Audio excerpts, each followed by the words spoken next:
We're back to the subject of labor, of workers. We've done all sorts of shows in the past on it. We did a show back in 2022 on early 20th century radical workers and their war with the state. Other shows on females, women in the labor force in terms of unionizing workers. Others on Walmart workers asking why they're still broke. Even a show with Vanessa Veselka, one of America's leading novelists, about how you write about labor exploitation in contemporary fiction. The one area that we haven't done are kids' books, young adults' books on labor, and that's changing today. We have J. Albert Mann, an award-winning writer, a young adult YA writer. She has a new book out, Shift Happens, The History of Labor in the United States. And Jennifer is joining us from Queens in Astoria, where her family lives. She normally lives on a boat in Boston. Jen, congratulations on the new book. Why did you choose to write about the history of labor in the United States for young adults? Well, thank you so much for having me, Andrew. Happy to be here. Why did I write about labor? Because the working class is the most important and powerful force, I believe, for change. And right now, I think the world could really use that change. We have a lot of problems that we're facing.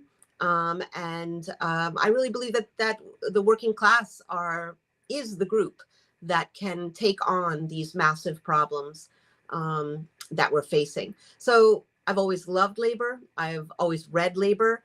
And when I looked at Kid Lit, which is my, where I spend most of my time, I really saw that it gave like a kind of like little spots on labor instead of taking it as a whole. So we learned about the Triangle Shirtwaist Factory fire, or we learned about the Lawrence textile strikes, just these like small spotlights. And I really felt like young people, since most of them are part of the working class, they really deserved a broad history of labor, so they could be let into the full story of labor, and not just spotlights on these small things and small moments, and also to contextualize the labor movement and unions inside of the United States history. So it wasn't sitting on the sidelines, but it was involved and reacting to the times that it was experiencing.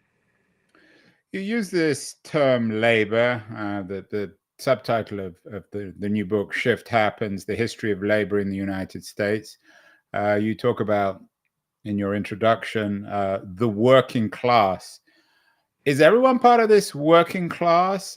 Lawyers, entrepreneurs, doctors, or do you specifically, in your history of labor, focus on what at least Marxist historians would call the working class? How do you define this? That's a great question. And it's one that gets asked a lot. And how I would personally define it is that, if you work for a living, then you're part of the working class. And but then the other side of that is if you own or you run corporations, then, you're part of basically the ruling class. I know they don't like to be called that, but that's basically what they are. So yes, you see today doctors are unionizing because they need to be unionized, and they are part of the working class, just as nurses have been in the past.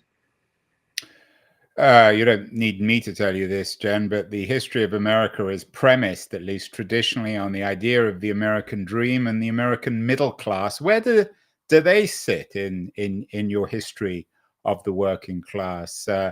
For mythologizers of American history, or a certain more conservative narrative, are they middle class, your working class, or are they separate? I think the middle class is really part of the working class, and it began as we were all working class, and it was a pretty broad term. and no one had any druthers with that term. And it wasn't until the 1950s and then the GM sit downs and things like that began, where all of a sudden these unions gained strength and power through the automotive industry. And all of a sudden, the working class entered what would become the middle class. And basically, those were white men who entered that class and became that class. And they tended to really like the idea of being middle class. All of a sudden, they had somebody to, I don't know, kind of look down on, be different from. And I believe that class, the middle class, was really pushed into calling itself the middle class by the corporate class or the business class. Because if there's one thing the corporate and business class really, really love, that is the pyramid of oppression. And so that is breaking us all apart. Like, you're a woman, you're a man, you're gay, you're black, you're brown. So separating us all out. And so we kind of look to each other and fight among each other. And so, even back in the day, you were American or you were un-American, patriotic or not patriotic. Like, all these are part of the pyramid of oppression. So where we turn and fight against each other instead of bonding together and being working class solidarity. And so I think that's where the middle class kind of came out of, and then was kind of pushed as an idea. And that idea really stuck around because of the corporate and business class. And, I believe that right now, most people, who once felt very solidly middle class feel very destabilized right now, and probably are returning to just say, yeah, I'm part of the working class. Is this ruling class that you describe, the holders of economic and perhaps political power, are they a conscious class? Are they, in a Marxist sense, do they consciously rule? Do they have ideology? Do they have the control of all the principal power levers of the state, of media, of education? Is that your reading of American history? Yeah, Andrew, you might be going above my scholarly head here. Or I might be out of my depths. So I'll be careful what I say there. And I'm certainly not a Marxist. I do not have that background and education. But I will just go ahead and say, yes, I believe they have a consciousness. I believe they know what they're doing. I believe they always have. And if you read Shift Happens, you can see how they've been getting together behind the scenes for 4 centuries. They began to form business associations almost, pre-Revolutionary War, where they would get together and they would meet and they would talk over.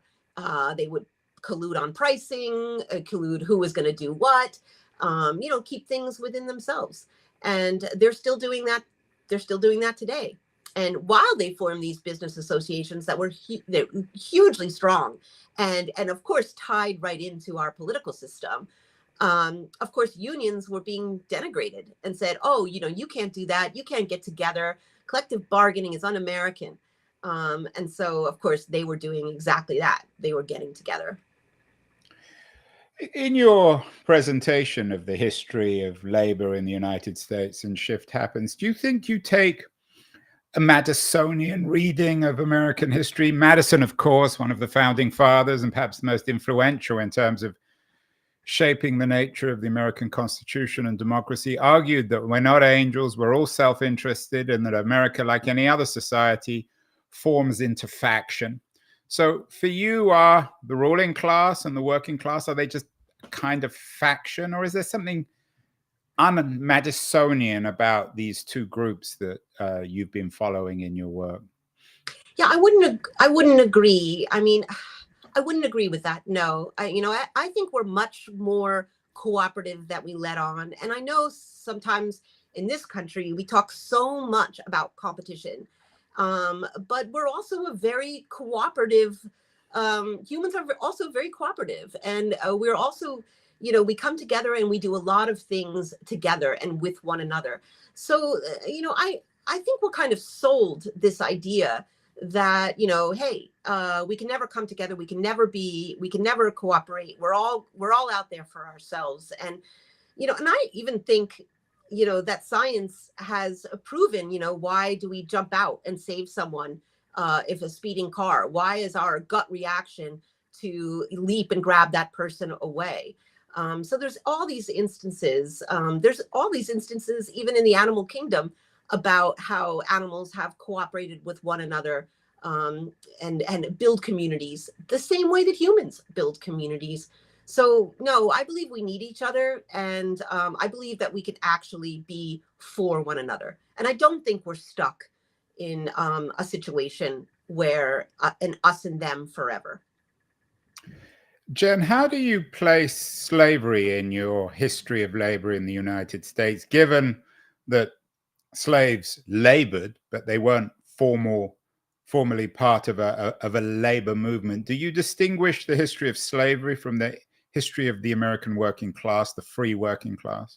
No, I don't distinguish. They were definitely part of the working class. So in the book, I begin with Christopher Columbus landing in the Bahamas in 1492. And, even the Locono Nation was a part of what I will call the American working class, because that's where we began. So indentured servants and definitely slavery, they were a huge part of our story. Like I said in the beginning, I really wanted to contextualize what it means to be working class and the working class story, to see American history through the eyes of working class people. And those include Black Americans, and those include enslaved people who were brought here against their will. They were definitely working for a living here on American soil, and they really made an impact, because free labor really was a problem for paid labor.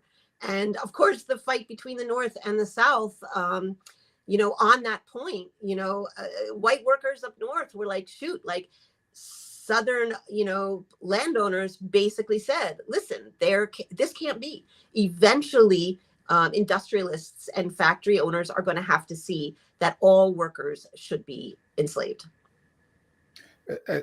I'm not clear on your point. You're suggesting that some people wanted to enslave all workers. Was there a difference? I mean, there's a long history of this. Marx wrote about it in the 19th century. Was there a fundamental difference between the industrial or the agricultural, the free industrial agricultural working class in the 19th century in America, and the African-American enslaved workers? Well, if you go and look back at the history, and I'm not exactly sure what you mean by difference. So conceptually, I mean, were they basically equally exploited? They were not equally exploited. You kind of, we can't really compare what it meant to be enslaved and what it meant to be indentured. How were they treated at the time? Like, on different like plantations in the South. But no, you cannot compare it. An enslaved person was owned by someone and could not leave. And maybe an indentured servant by law was also owned, but they were only owned for a certain amount of time. And they definitely, the stature that they that they existed under was very, very different than enslaved folks. Jen, one of the great questions, and I'm sure, I know you address this in the book, is why there's been so little, and it's a very frustrating, I think, narrative from the point of view of progressives, why it's been so problematic to bring Black and white workers together in similar political movements. It sometimes happens, but all too often, Black and white workers have been separated, maybe true today in the 2020s. What's your explanation for that? I mean, I would explain it as the pyramid of oppression. So I would explain that it works really well for the owning class, the business class, or corporations to separate us out, and to have Black people fighting white people, and to have men fighting women, to have all these different groups, even today, with, LGBT and, racism, ableism, like all these things exist. I'm not saying they don't exist. They absolutely exist. But I'm saying that they are used within our society to pull us apart And it's called the pyramid of oppression. And when you separate us into bricks, you can pile us all on top of each other and then have us fighting one another instead of coming together in solidarity with one another, and really taking our battles and our problems straight as unions and to the owning class. So your pyramid of oppression manifests itself in stretches of the ruling class, the owners of labor, the entrepreneurial, the rich, to divide and conquer labor, blacks and whites, men and women, Hispanics and other communities. Absolutely. And in times when we have all come together, one of what happens is usually a red scare. So whenever workers seem to really collect and solidarity is strong for whatever reason, perhaps a gruesome war is coming up or has just ended, or perhaps a horrendous new depression has happened. So for whatever reason that the working class really come together in solidarity, usually what's begun to be shouted is, workers are communists, and this is un-American. And what ends up becoming conflated is capitalism and democracy. And I go into schools a lot, and I see kids not really understanding the difference, that they don't understand that one is a system of economics, and then one is our system of government, and that they're two very different things, and that you can have a socialist democracy, you can have a communist democracy, you can have a capitalist democracy. But, what Americans are most proud of is our democracy, not capitalism. But I believe that that's done on purpose to confuse people. And Adam Hochschild, I'm sure you're familiar with his work. He wrote an important book it's a book for grown-ups, a recent history about the period immediately after the First World War, in which I think his analysis would probably concur with yours in terms of these divisions and the heightened confusion and tension. In terms of your history, is it the period just before and after the First World War where this is most manifest? Right. So following World War I was what we've had red scares before.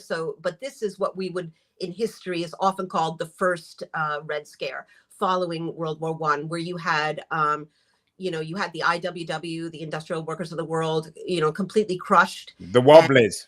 The Wobblies. And then following that, you had the Palmer raids. And later on, following World War II, in 1946, you had, just 5 million workers walking off the job. So many workers were so disillusioned after going through this really difficult war and working their butts off only to be dropped back off again. And so they also came together. And so, of course, following that, we went into what history calls, the second red scare. We're speaking with J. Albert Mann, one of America's leading authors for young adults. She has a new important book out, fascinating book. It's called Shift Happens, The History of Labor in the United States. She has a very interesting read of that narrative. I want to thank our friends at Liberties, a quarterly of Culture and Politics, for helping us get such great guests as J. Albert Mann. I'm going to run a short feature on Liberties, and then we'll be back to talk about the post-war and contemporary history of labor in America with J. Albert Mann. So don't go away, anyone. We'll be back in a second. The noise, there is nuance, insight. Liberties is not just a journal of ideas. It's a meteor of intelligent substance. It's the place to be for engaged citizens. Politics, opinion, substance. Liberties is a triumph for freedom of thought. A quarterly of urgency, of cultural exploration, of intellectual delight, of immaculate prose. It's invaluable. Subscribe now or find Liberties at your favorite bookseller. And you can subscribe to Liberties at liberties.com. We are speaking with J. Albert. I was going to say J. Edgar Mann. That would be an insult, wouldn't it, Jen? Thanks. Yes. I'm sure I'm not the first or the last person to make that joke. Yeah. J. Edgar Hoover, of course, was one of the great manipulators of labor, the original director of the FBI, and very much involved in the Palmer raids of the post First World War age. Jen, in the first half of the show, we focused in terms of your history of labor in the United States on the period up until the Cold War and the period after the Second World War. Let's fast forward to the 1960s. There are some people who argue that what went wrong in the 60s was there was a split in the left between the working class, labor, and what's known as the new left, with a focus on cultural identity. And in that sense, the working class, the traditional American working class, lost its power, and many of them ended up voting for Nixon and then Reagan and now Trump. Is there any truth to that narrative? I'm not exactly sure. I have to admit that I don't know everything. And so I'd have to check that out, Andrew. So I'm not exactly sure. I really think that the 60s were a pretty incredible time for labor. So not a bad time for labor. I mean, that's the civil rights movement. And, the civil rights movement is a working class movement. It was all about workers coming together. Most of that was Black workers, but they were still the working class trying to, enter into what was now becoming, what we already talked about, was that fast becoming that middle class, or being called the middle class. And so, of course, Black Americans, Asian Americans, Brown Americans, Indigenous, they were being left out of this middle class. And so civil rights was in the 1960s. Also women. So they were coming in and saying, hey, we want in on this middle class. So I think it was a pretty exciting time for labor. And given that your book's called Shift Happens, what about the shift, Jen, within the white working class that historically very strongly pro-Democrat and shifted in the late 60s to Nixon and then Reagan and now Trump? How would you make sense of that? Is that part of your pyramid of oppression? I would definitely say, and people have asked me, who's more labor, Republicans and Democrats? And I will say that, both of them have never been too much to write home about for the working class. I don't think there's really a champion, for the working class in either party in the last, 30 or 40 years. Certainly in my lifetime, there hasn't been a champion. The Republicans, they do go a little bit harder. They're harder on labor. And so the Democrats are a little bit easier. But that doesn't mean that they're pro-labor. That doesn't mean they're a champion of labor. And so I do think you are looking at that, Black and white, like after the civil rights into the 1970s, with, marginalized Americans knocking on the door of the middle class. And the middle class is being told, basically the middle class is white. And so they are being told, as part of the pyramid of oppression, that your kids deserve better educations. You deserve these better jobs. And it's sad that people really bought into that and of course said, yeah, we deserve it. Oh, well, we work hard. Well, listen, white people, Black people, Indigenous people, the working class has been working hard since, the day that they began to work on this soil. The working class has been working really hard.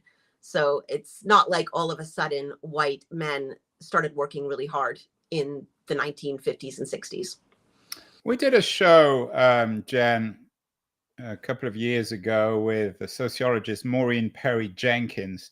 Not sure if you're familiar with her work. She's done some interesting research on how parents' job shape not just children's well-being, but how they think of themselves. In terms of this book, of course, you're getting into the heads of kids, or you want them to read this.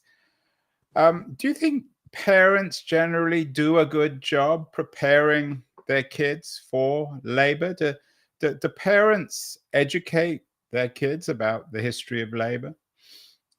I think, it depends on, the parent. I don't know how, Andrew, I don't know how knowledgeable a lot of Americans are on labor history, it's kind of a buried history. It's kind of under there. And, you know, if we hear about labor history at all, we hear about like kind of like old timey things like, you know, the Lawrence textile strike, bread and roses, or we hear about the Triangle Shirtwaist Factory fire. We tend to make it like, oh, labor was yesterday. And again, that's part of the story of labor, is to try to denigrate it. We don't need it.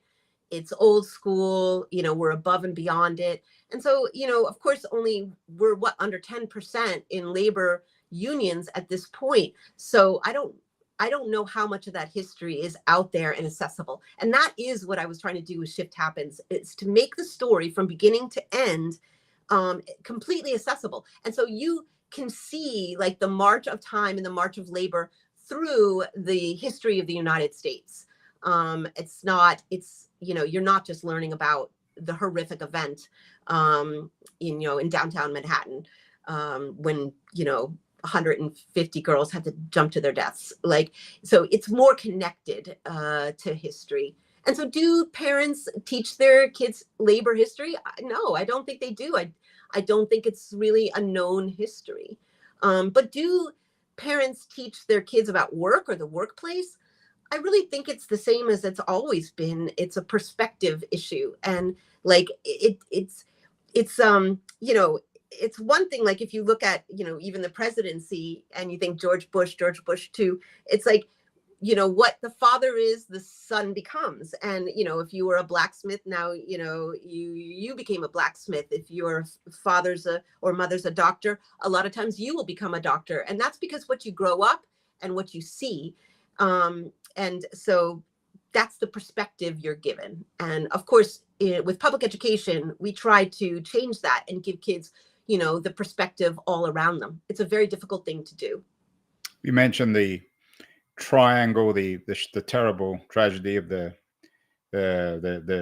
triangle shirt fire. I think it was during the First World War in New York, or just before the First World War. Your book deals with a lot of these tragedies, 19th century Louisiana, early 20th century Colorado. For a 12 to 16-year-old reading this in 2024, some of them might think to themselves, well, why should I care about what happened in Louisiana in 19th century?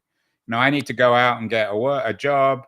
I might be lucky to go to college. If not, then I'm going to have to get an hourly paid job. I become part of the precariat. Why does that history, Jen, matter to the kids of the 2020s? I think it matters a lot because kids today are mostly a part of the working class. They will be going out there to get those jobs. And if they do have, you know, if they are fortunate, I'll put it in air quotes, to go to college or university, you know, they're going to be entering that workforce 4 years later. Only now they're going to be entering it with, you know, $160,000 to $200,000 in debt to pay off. So should they care about what's happening around them to the workforce and the complete inequality that's skyrocketing? That, you know, 26 men own more wealth than half of the world. I mean, that's a pretty incredible statistic. And, you know, what is that statistic? What's underlying it? And, you know, I would say that kids will care because it's going to be, you know, climate change. It's going to, you know, whether I take your point on that. But my question was more, why should they care about what happened why should they care about, and I'm just curious as to your response, why should they want to read a history of labor? Why should they care about what happened in 19th century Louisiana or early 20th century Colorado? And I believe it's because it's still happening today. So, and we say, oh, that's past, that's done. And I don't believe that history is linear in that, you know, things are always getting better. And so they could say, oh, back in the day, you know, those, you know, 15-year-olds jumped to their death. But that doesn't happen today. And that's just not true. In West Virginia, DuPont poisoned, you know, their workers, and they all had you know, they got cancer, not all of them, but so many of them got cancer. Their pregnancies went wrong. Like, so this is not something that is not happening today. What about the role of unions? Would you, implicitly, at least in your history, are you pro-union? Do you see labor organizing, whether it's traditional industrial working class or this new precariat, Uber driver unions? Is this the way for the working class to fight back? Definitely. So unions are they are the beating heart of labor. They are the way to fight back, and solidarity and joining together as the working class, together we are seriously the most powerful force on the face of the planet. And with that would come, the ability for great change. So we could change so much as the working class. We could take on climate change and say, corporations can't do this. We're going to regulate them again. So dumping and things like that. We're going to take on the oil industry and we're going to move to, better and clean energy. We're going to train people in jobs. We could even take on, mass incarceration. We have a whole group of folks in jail that are working for like 10 cents, an hour for our major corporations in this country. So there's a lot of problems that the working class could take on as the powerful group that they are, and unions are really at the center of that. What about the other fear on the horizon when it comes to labor in 2024, Jen? I know you talk about this in the book. AI and its replacement of labor, the fact that more and more of traditional labor is being automated. Is this a good or a bad thing? We've had people on the show saying most people don't want to work in factories. Most people don't want to serve hamburgers. So it's good that machines will replace them. Do you think that's true? I mean, I can't speak for everyone to say what they would like to do and what they wouldn't like to do as a job. But I will say that AI it comes in the long line of, innovation and technology. So it's just the newest thing. And I usually give the example of like the glass blowers, and making glass and glass blowing used to be a highly skilled job where these workers were trained for years to do it. And they were basically chemists. They had to know so much to be able to do this job. And then in 1904, the glass cylinder came out. It was invented, it came out, and that was the end of that. And all that skilled work was now no longer there. And of course, these are things that have been changing our world since the Industrial Revolution. And so AI is the newest one. And I think we hear about it so much in the news right now because it's about to destabilize a really privileged part of our workforce, and that's more the white collar work. So it's not really attacking blue collar workers. It's more attacking those white collar workers. And whenever we talk about skilled workers being moved to unskilled workers, so often we're talking about factory workers. But here we're about to talk about another group of workers, and that's white collar workers. Their skills are about to, maybe about to be replaced by AI. So it's very destabilizing. It's very scary. Of course, there's ways that we could smooth these transitions. There was always ways we could have smoothed transitions for the working class when new innovations came up. We could enact laws where our corporations train us, or even our government helps to retrain us for the new jobs, because new technology is often it invents new jobs and new skills that we need to have. Shouldn't, though, in some ways, maybe it's if not a celebration, certainly potentially good news if the wealthy, doctors, lawyers, no longer can make huge incomes and they have to become part of your working class. I mean, that is, you talk about the way in which this technology now is threatening white collar workers. Is that altogether a bad or a good thing? I would never say I want some workers like taken down a peg or two. I just want all workers pegged up. I want everybody taken up like 10 pegs. To me, there's no, what you do for a living is so often like a personal thing. I mean, you may I living on a boat the way I do, I have lots of friends who go to work every day at jobs that, some people might say, oh, like that's not a good job.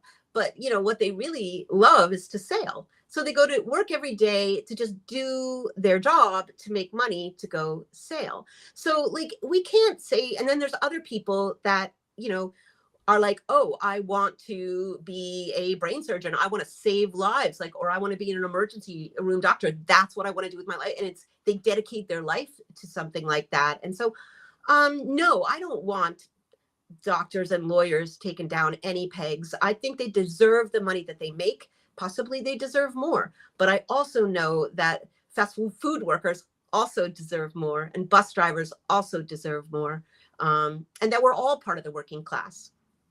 Is work, and we've had lots of debates about this, should we present work to kids, careers, whatever they choose to do with their lives, as the central narrative of self-realization? Or should work be presented as the thing you do in order to realize yourself elsewhere? Yeah, Andrew. I mean, that's a phenomenal question, and it's definitely a question of culture.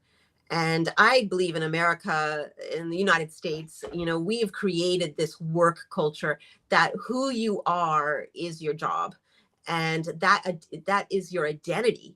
And I'm always shocked because, of course, I grew up in the United States, so I swim in the muck that is our culture. And so I totally admit that I can be very biased in my thought processes, and I have to stop myself. So if I meet someone and they tell me what they do, I immediately make certain connections or thoughts or whatever about them. And I really have to stop myself because, we are not our jobs. I think that our jobs can be very important. I mean, there literally are people out there saving lives. But you know what? I also think cleaning bathrooms are really important. I mean, as a woman, and I stop at a gas station and I go into a bathroom and it's clean, and I have to say, I'm like, thumbs up to whoever was in here cleaning this bathroom, because it makes that a really nice experience. And so I think that whether or not you identify with your job is a total personal thing. Yeah, I don't know if you've seen the latest Wim Wenders film called Perfect Days, but it's a celebration of the labor of cleaning toilets. So it's a good film. Final question, Jen. You clearly have a position. Not everyone will agree. A certain interpretation. We've done a number of shows about book banning in schools. We did one with the popular YA writer Alice Oseman. I'm sure you know her. Many people's books are being banned in states like Florida and Texas. I'm guessing that your book, this new book, Shift Happens, is not going to be the most popular book for some regulators and teachers in Texas and Florida and other states. What do you make of this, and how does this fit into your narrative of labor? Well, book banning is, I mean, it's been around for a while. It comes and goes. I mean, there's been book banning since, actually since the British actually took books off of boats and burned them right on the shoreline. So it's been around for a long time. It's really an attack, of course, as we know, it's an attack on ideas. And it's, it can, on one hand, it can feel so ridiculous because they're like, oh, these books are dangerous to children. Yet we don't ban firearms, which are actually being used to kill our kids in schools. That we don't do. We allow the freedom of people to carry those weapons. But here we're not allowing that same freedom for books. And that is because ideas are actually stronger than guns. If we hand kids ideas, I mean, they might critically examine our power structure. And that is something that there are a lot of folks out there who don't want kids doing that. So it's all part of your pyramid of oppression, the pyramid of the oppression of labor, the book banning. Absolutely. As well. Absolutely. Ban thoughts that keep the present structure in place, or that threaten the present structure.